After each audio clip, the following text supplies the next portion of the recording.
むさん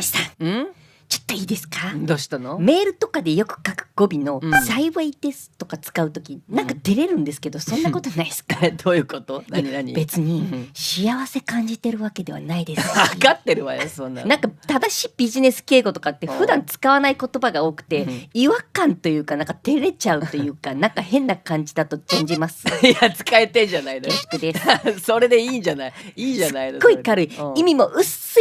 い連絡メールに対して、うん確かに確認いたしました取り急ぎ排除のご連絡までとか排除ってなりませんいやななんからないこんな軽いメールなのにむちゃくちゃしっかり受け取られた感いないやそんなこと考えたことない、そんな大したもの渡してないっていうかまあまあそうなんだけどご指導ご弁達もうダメだこれ完全にいじってるもんなんか。そうじゃないっすっていじってんじゃん。ご弁達ってなんすかえご弁達厳しく励ますとかいう意味よ。鞭を打つって書くしね。あすごい知らなかったですそうなの？いや5年目以内の社会人の9割絶対知らずに使ってますよ本当？いやもうもしくは口当たりがいいから使ってるだけですよ口当たりって何？ご指導ご弁達ご指導ご弁達ご指導ご弁達もういいわよもうしつこいなもう。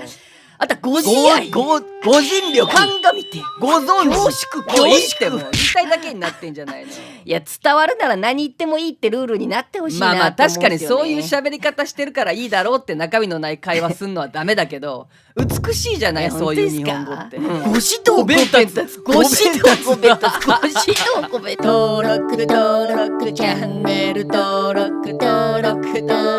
てっぺん登録